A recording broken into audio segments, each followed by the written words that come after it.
This lesson is on multiplying polynomials. Multiplying polynomials can be essentially done using the distribution property.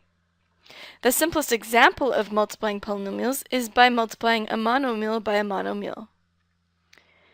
We have seen this before when we learned about rules on combining exponents. So let's take a look again here. If you recall, something like this, negative 2a cubed times 3a squared, was done by multiplying everything together and therefore multiplying your numbers first, which gives you negative 6, and your letters. And remember, when your variables are multiplied, your exponents are combined using addition, because a cubed times a squared essentially gives you 5a's multiplied together, which is a to the 5. So let's take a look on expanding that by taking a monomial and multiplying by a binomial. This is the distribution property. And to review the distribution property, think of it in this way. Say you have three groups of a and 2. So if you draw that out, you have a and 2, a and 2, a and 2, and therefore you actually have three groups of a and three groups of 2. Therefore, you're actually multiplying the monomial by each of the binomials separately to distribute and get rid of the bracket. This gives us 3a plus 6. Now we can take that same idea of distribution and extend it to multiplying a binomial by a binomial. So in this case, we have a plus 3 times a plus 2. So we take every single term of the first binomial and multiply by every single term in the second binomial. To write it out slowly, this could be seen as taking a times a plus 2 and 3 times a plus 2, which then gives us a times a, which is a squared, a times 2, which is 2a, plus 3 times a, which is 3a, plus 3 times 2, which is 6. And then combining like terms. So essentially you're distributing and then combine like terms.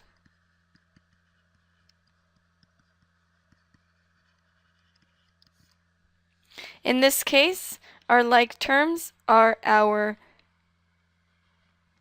degree 1 components, which are 2a and 3a, which give us 5a, the a squared stays, and plus 6. There's our final answer. This step can be omitted when you're showing your work. You can essentially do it by drawing it this way, saying, I'm going to start with my a, and I'm going to multiply both my a and my 2, and then I'm going to start with my 3 and multiply both my a and my 2 as well. That way, every single term gets to partner with every single other term, and they can have a barbecue. So let's extend that and continue on to bigger polynomials. So the same idea goes for this example here. We have 3 terms by 3 terms, so 2 trinomials. These could be even bigger. As long as we stick to the same property, we will succeed. So first term is going to multiply by all 3 of the terms in the second polynomial. So let's get that later on. X times x gives us x squared. X times 2y, and they're both positive, so it's positive 2xy. Notice in terms, usually we use alphabetical order. So plus 2xy. And then x times negative 3 gives us negative 3x. The next layer, I'll do in blue, and that will be multiplying every single term by y. So because I don't have enough room here, I'm just going to keep writing it a little bit over here. So y times x gives us positive xy, and then y times 2y gives us positive 2y squared, and y times negative 3 gives us negative 3y. And let's do the last layer in green, multiplying everything by 2, by positive 2. So that'll be positive 2 times x is 2x. Positive 2 times 2y is positive 4y. Positive 2 times negative 3 is negative 6. Now this could be all written in one row. It's just space on the page here. So after we use the distributive property, we want to combine all our like terms together. So let's combine any like terms. We have an x squared, and there are no other x squared terms. Okay, now let's take a look at x terms. And in this case, because we have more than one variable, it's difficult to decide on an order, so don't worry too much about your order. So negative 3x plus 2x gives us negative x. And then let's do our xy terms. 2xy plus 1xy, and that's it. So 2xy plus 1xy is positive 3xy. And let's look at our y terms. So we've got positive 4y minus 3y is positive 1y. We've got this y squared term that we haven't included yet, so positive 2y squared, and minus 6 is also included. We got this beautiful answer here. Notice you could have rewritten this in other ways. You could have kept the squares first. There's no set way of writing this in this case. Alright, and let's take a look at some special cases. These special cases will be coming up over and over again, and they will particularly be very important in the next unit when we begin to factor. So try your best to focus in on this format and take note of the patterns that exist within expanding things like differences of squares. So you'll see why this is called the difference of squares as soon as we expand this question. So let's go ahead and just distribute. So a times a gives us a squared. A times negative b gives us negative ab. B times a gives us positive ab. B times negative b gives us negative b squared. What happens to our middle terms? Negative ab plus ab, gone. That's zeros out. You're left with a squared minus b squared. And therefore, that is why it's called the difference of squares, because you've got a difference of two squares. This format will be very, very important in the future. So take note of it, and note that if you have two squares that are subtracted from each other, it can be written as taking the square roots of them, meaning a and b, and multiplying their sum and their difference together.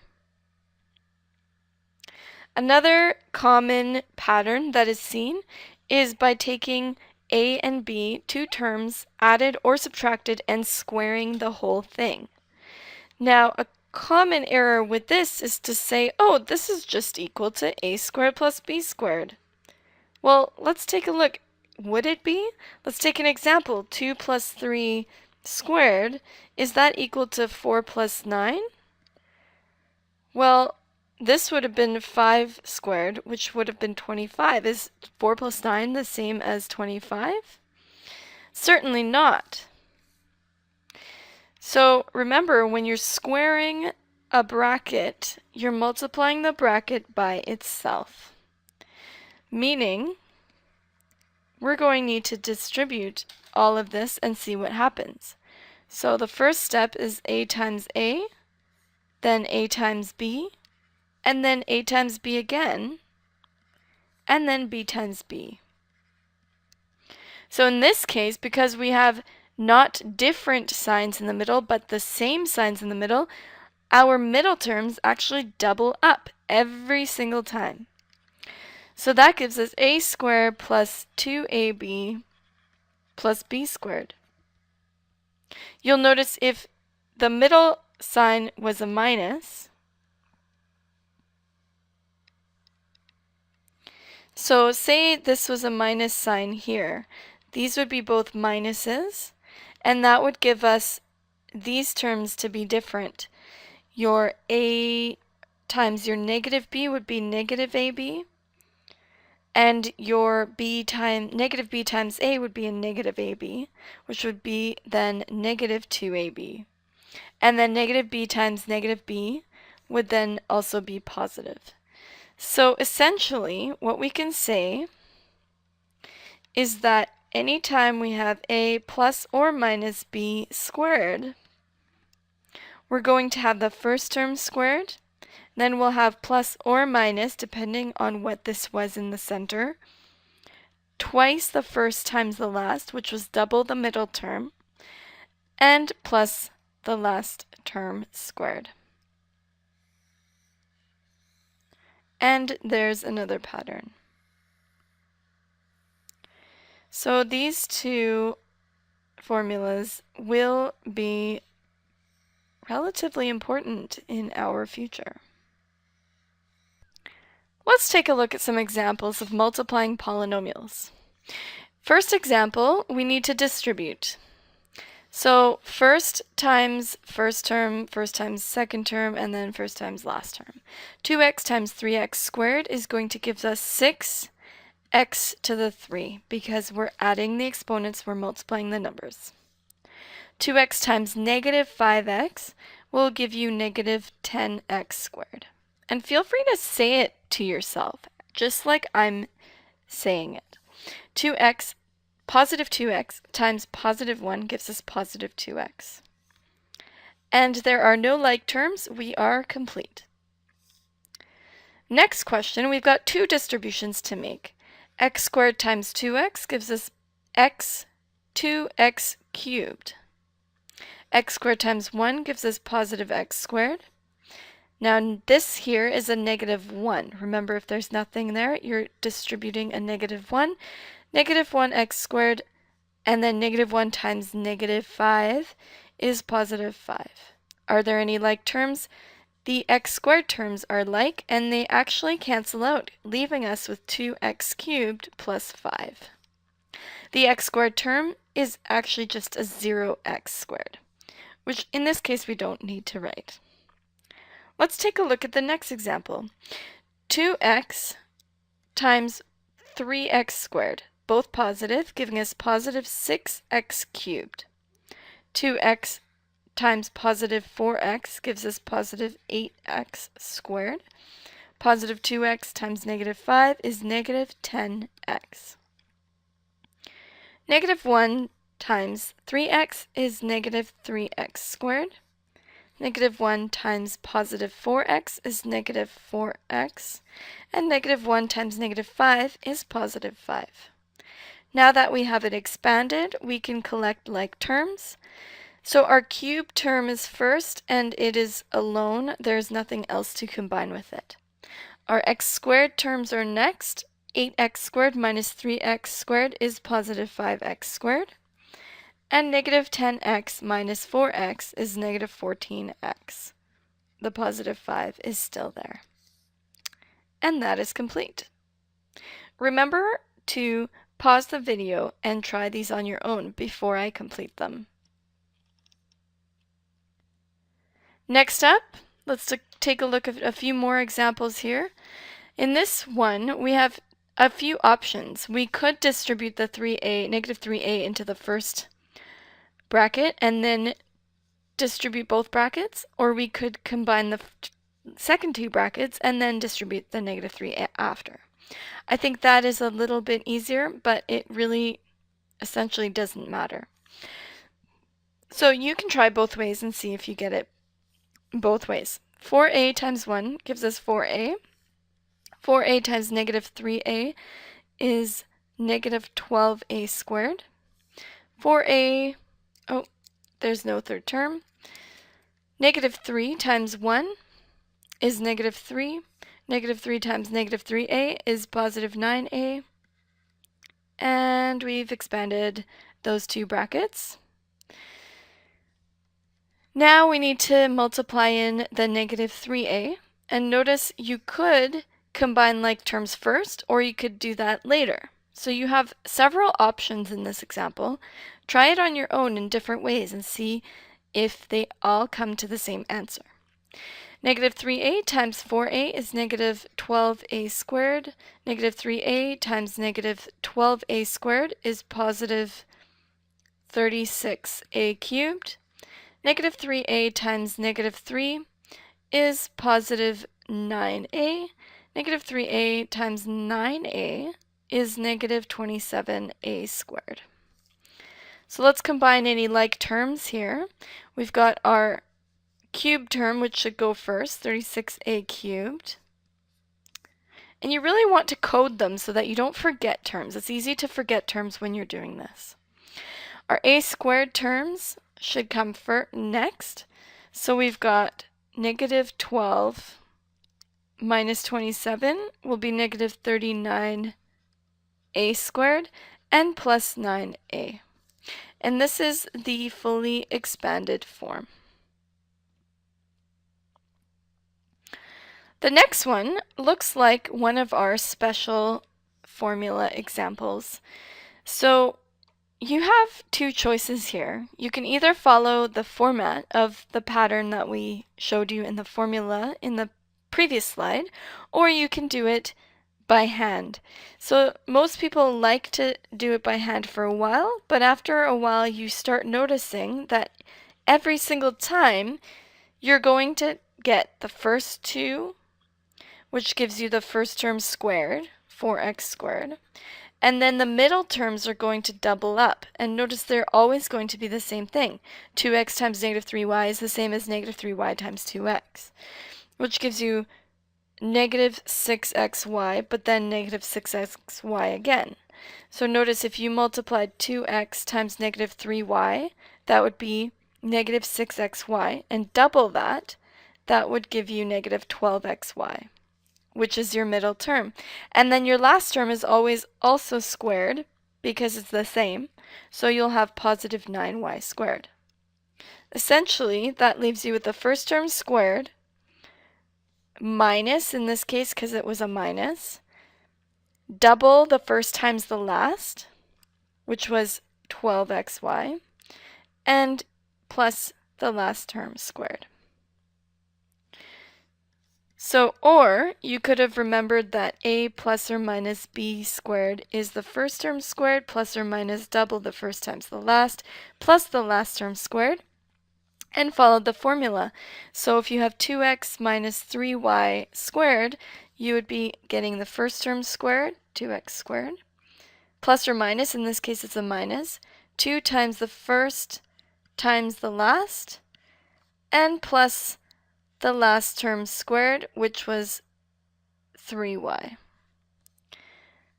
Notice that gives you 4x squared minus 2 times 2 times 3 is 12xy plus 9y squared.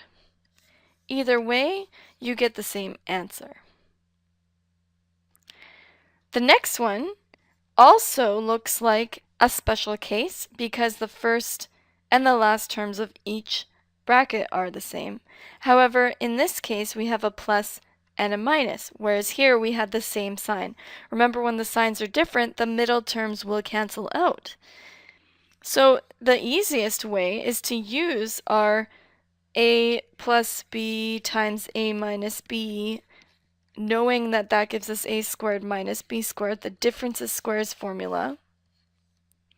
We can use that to our advantage. We can say, well, this is my a, this is my b, this is my a, and this is my b.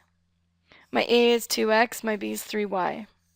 So essentially I'm going first term squared minus second term squared, giving me 4x squared minus 9y squared.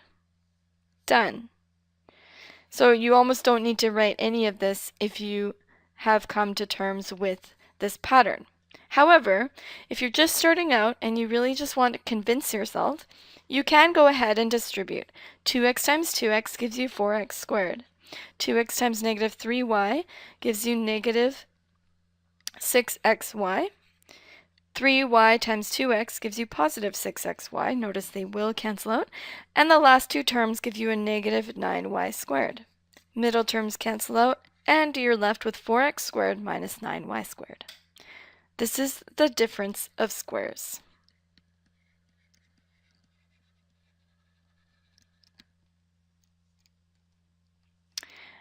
Let's take a look at some more examples. These are a little more complicated. Feel free to try them on your own first and then check your work. Alright, so here we got to expand. 2 times 1 gives us 2. 2 times x gives us 2x. Negative 3x times 1, negative 3x. Negative 3x times x gives us negative 3x squared. Now, because we have a negative, we want to place the negative, but when you're opening the next set here, it's important to open up brackets because this negative will also be multiplying and changing all of these signs. The other option you have is to make this a positive and change the signs of one of these brackets.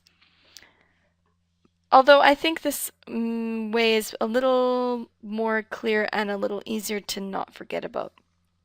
So let's try this out. X times 5x gives us 5x squared. X times 6 gives us 6x. Negative 3 times 5x gives us negative 15x. Negative 3 times 6 gives us negative 18. So let's write this all out again.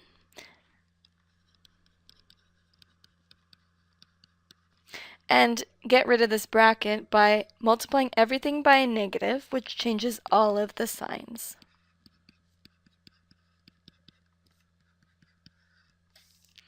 Now we can look for like terms. So let's start with our highest degree. We've got negative 3x squared minus 5x squared, giving us negative 8x squared. All our x terms, it's a bunch of them. So we've got 2 minus 3 minus 6 plus 15 x's, which is positive 8x. And we've got our positive 2 and our positive 18, which is plus 20. And that is simplest form, expanded form. Last example, here we actually have no distribution in the first term. This is all multiplication because each of these are monomials. So essentially we're just saying negative 3 times x times negative 2 times x squared times negative 4 times x cubed. So let's multiply our numbers together. Negative 3 times negative 2 is positive 6, and 6 times negative 4 is negative 24. X times x squared times x cubed is x to the power of 6, because 1 plus 2 plus 3 is 6. Now we do the same thing. We open up a bracket for this distribution before we put the negative in so that we don't forget to change the signs. It's a very common error to not write this bracket and then not change the signs, so be careful here. Now, we could distribute all of this, or we could notice that this is actually a difference of squares. So I can let you convince yourself that this is, in fact, x squared minus 1. Because it's first term squared minus last term squared, because this is the difference of squares pattern. This gives you negative 24x to the 6 minus x squared plus 1, because you have to change the signs because of this minus. And that is complete because there are no like terms.